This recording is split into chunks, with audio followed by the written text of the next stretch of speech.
Yesterday, we had our recap of how the first week of Mythic raiding went down, so I guess this time it's time to look at how the first week of Mythic Plus has gone down, as well as the first few days of this second week of Mythic Plus. Mythic Plus slightly more touched by Blizzard in this reset after giving quite a good significant amount of nerfs to both Siege of Boralus and Grim Battle, which were identified as the hardest of the dungeons in the first week of this Mythic Plus season. You can see from the dungeon ease tier list based on the mean score of the runs being done in these keys, but also in the popularity of each of the keys being chosen by the player base. You can see here that there is quite the gap between the players trying to get into mists compared to the ones trying to run a Grim Battle. Now, since most people here are degenerates who like bing bing wahoo big numbers on the screen, okay fine, let's talk about the big numbers on the screen. This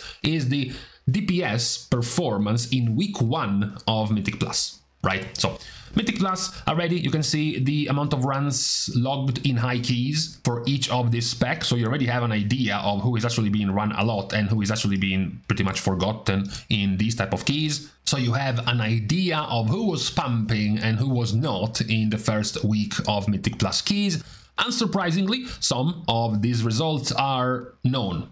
They are specs we knew about already. Frost Decay, Assassination Rogue, Elemental Shaman, Enhancement Shaman, Devastation Evoker, Arcane Mage, Outlaw Rogue, these ones, even Marksmanship Hunter in the top half were more or less known. Others are more of a question mark. I don't think many were expecting Demo Warlock to be doing this well, Balanced Druid to be doing this well, Ret Paladin especially to be doing this well. We knew their AoE damage was stronger, their stronger point compared to their single target damage, but perhaps not even to this level, to this amount of performance. Ret Paladin, to be fair, is also being more unleashed because they have a bonus this season, at the very least for now. Their bonus, the bonus of Ret Paladin this season is that at the moment, Prot Paladin and Holy Paladin are not, considered some of the very meta picks, very meta options, which means there is naturally more room for Ret Paladin to be played in your keys. Now, this doesn't make much sense, of course, as an argument the moment you look at the two DK specs and their popularity compared to the most popular tank, which is Blood DK. Also, doesn't make much sense when you look at the popularity of Elemental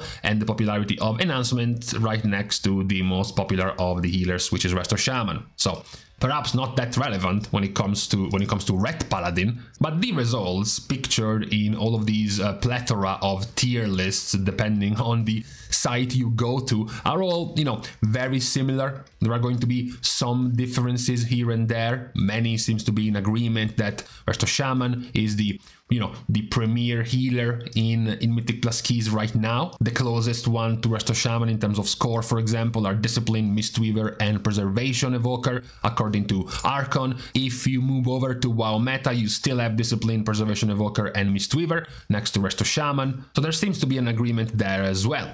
Tanks have more of an epi alliance of 4, according to Mythic stats. If you go back to WoW meta, you have, surprisingly, Protection Warrior actually the highest, and even Vengeance down at the lowest, which is not the same when you move over to Archon, which puts Vengeance as the highest rated tank. Now, what could all of this mean? Well, all of this could mean that nobody really knows. That's kind of the answer, pretty much. Right now, the tanking situation is looking pretty good in terms of variety, in terms of options. Yes, we have already pictured the two outliers. The ones that we haven't mentioned when talking about the Epic Quartet over here, the ones we haven't mentioned being towards the top here, and the ones we haven't mentioned being here, are Brewmaster and Prot Paladin. We said we don't know about tanks, we said it's pretty even with tanks. Yes, 4 specs. Prot Warrior, Guardian Druid, Blood Decay, and Vengeance. Those are the 4 tanks being played around with right now. Now, this is not nearly as much of a question mark when talking about healers, because the situation when it comes to healers is much more,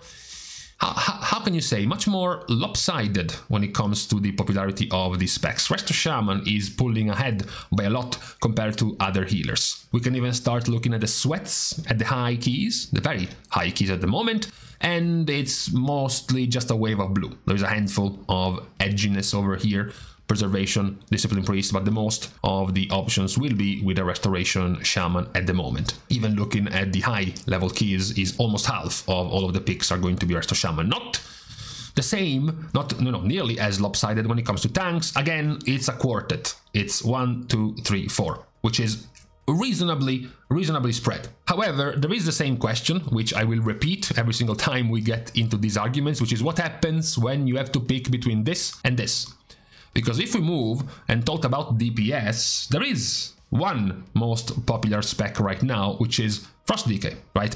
This is being shown in terms of popularity as Frost Death Knight. We already know, because we already looked at the damage that is Frost Death Knight. Even if we look at these amount of runs, the highest one is from Frost Death Knight. If we move over to Mythic stats, the only one sneaking into the S tier for the melee is Frost Death Knight. Even on Archon, based on the average mean rating of the top keys, DK Frost also is one of the highest ones. And that could be a pretty good question. Who is gonna be picked between the two? Obviously, many of you might be saying, why not both? Why can't we just run a Blood DK and a Frost DK together? Is that illegal? No, it's not illegal, it just happens very rarely that you play a DPS and then you play the same class as a tank or as a healer, which is exactly what you see here. Despite Blood DK also being very popular, not a single Blood DK is in the highest of keys. Why? Because everyone, or almost everyone, is running a DPS DK, which means the tank DK is not being run. Even when you see a Blood DK, that's one of the few keys, for example, that doesn't have a DPS DK. And this is another one without a DPS DK, for example. We can use this for pretty much everything. We just mentioned the Sea of Blue. Guess where the Sea of Blue is interrupted? With a priest healer, and then the blue shows up here, and then no shaman, the blue shows up here. No shaman here, the blue shows up here, right? It's just something that happens when it comes to this high level of keys very often. Sometimes it doesn't, you can still do it just fine, but it just gives you more options. It just gives you more diversity in, for example, things like the raid buffs, the utility you can bring if you bring different specs. So unless your specs are both obscenely overpowered and you want to bring both of them, you might gain more by simply bringing, a mage over a second shaman. So there might be some contrasts in a few weeks as we get the meta to develop. We all know this looks good, but eventually, to some degree, we will have to enter some situations similar to these, right? Situations where it might be starting somewhat equal, it might be starting somewhat split, but eventually someone will show up as the more dominant one for high keys, right? So it starts even, all happy, and then eventually you're gonna have a decision in terms of popularity. And that's when it will be interesting to see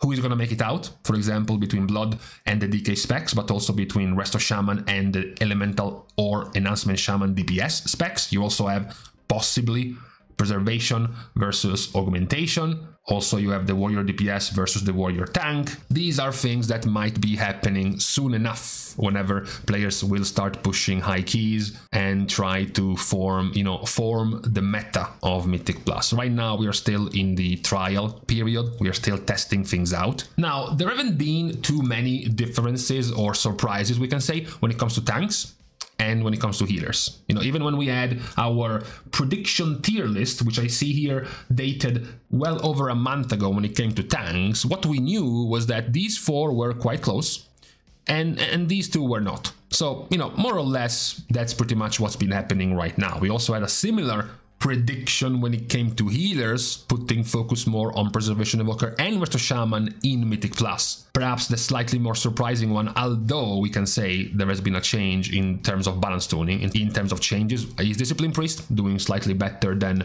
expected in Mythic Plus in particular, not really in the raid, they're not doing that well. What we do have more surprises though is in the DPS, because we do look at the damage results, right? We already mentioned which could have been the surprises, the ones we were expecting, etc, etc. Even at the beginning of this second week, most of the results are, practically very, very similar to the first week of the results. The only one being different is Fire Mage. After the buffs, way more players playing Fire, and right now, even though there are very few mages currently playing Fire, It seems to be doing better. We will see by the end of this week how it will end up being. However, it's more about the popularity, right? It's more about who is actually being played. Some divides are not really a question right now. Frost is over Unholy, you have Fury over Arms. These aren't even surprising. Same goes for Assassination in Mythic Plus, also not really surprising. Moving over to the range DPS, Marksmanship over Beast Mastery is not surprising either. Arcane over the other mages, also not surprising at all. And lastly, Augmentation over Devastation is not surprising whatsoever. What we might be slightly surprised by, however, is Elemental, which we might have expected doing slightly better than this, although we still had the question mark when talking about Shamans as a whole, that, you know, you can't really expect Elemental to be very high if you're also expecting Enhancement to be very high and you're also expecting Restoration Shaman to be very high. Eventually, some of them have to cave in. They have to lose a bit more over the others. And at the moment, it seems like the winner has been Resto Shaman. Enhancement especially is one of the losers, because you see them being quite below at least clearly four different melee specs, but even pretty much on par with Walker and Havoc. Only slightly better for Elemental. They are only clearly losing to Arcane. And then they are holding their own against most of the other of the ranged specs. Not just in popularity, we have also mentioned their performance is definitely not weak at the moment. We have gotten, as mentioned, some changes for this reset. We have gotten the buffs given to Fire Mage to the AoE, specifically of Fire Mage, which is definitely going to see better results when it comes to Mythic Plus, as well as the buff given to Shadow Priest, the 4% damage increase given to Shadow, as well as, although I fear won't really affect much, the buff to the AoE damage of Beast Mastery Hunter as well. We will see how this will develop in this week after we can see the effect of these buffs. Now, it's still important to note that most of this, not all of course, but most of this will become more or less irrelevant in about a month. About a month is when we expect the 10.0.5 anniversary patch to launch, which is also the patch that will be rebalancing, retuning and changing a whole lot of specs. So there is a good chance that many of these things will be turned upside down in just, you know, 1, 2, 3, just 4 extra bars of these, 4 extra weeks. Presumably by the end of October, when the patch will launch, you will have even more room for changes and for a shakeup in the meta of Mythic Plus, which is more relevant, of course, than any shakeup in the meta of the raid, because 1 month from now, most of the very good guilds will already be long gone from clearing the raid, so it's not that it will affect much the raid meta compared to what it could affect Mythic Plus, for example. Because of course, pushing high keys, eventually pushing for title, all of that is not something that will happen in these weeks. It will happen, you know, by November or even December. So by then, the impact of this upcoming patch will be much bigger than whatever you are seeing being played right now. However, it was still good enough to have a recap for the week, just to see how things have been going on week 1 when it comes to Mythic Plus, just to see the current situation, because in the end, yeah, sure, the patch will come, but you still want to play the game, you still want to get in Mythic Plus, as well as, you know, play around with the talks of the meta, of the performance of the specs, and how everyone is doing right now, rather than just going in hibernation for a month until the patch comes out to see all of the bigger changes. So for today and for last week, which now long since ended, this has been the recap for the situation when it comes to Mythic Plus for now. So with this out of the way, we can now leave each other for today as well. We're starting the goodbyes as usual by thanking all of the viewers, but also everyone who has supported Competitive for free by liking and commenting down below, as well as subscribing to the channel itself. Now, with these things out of the way, thank you guys again for watching. See you guys tomorrow, and in the meantime, I have to go out for a couple of errands, come back in, take a shower and raid. Will I have the time?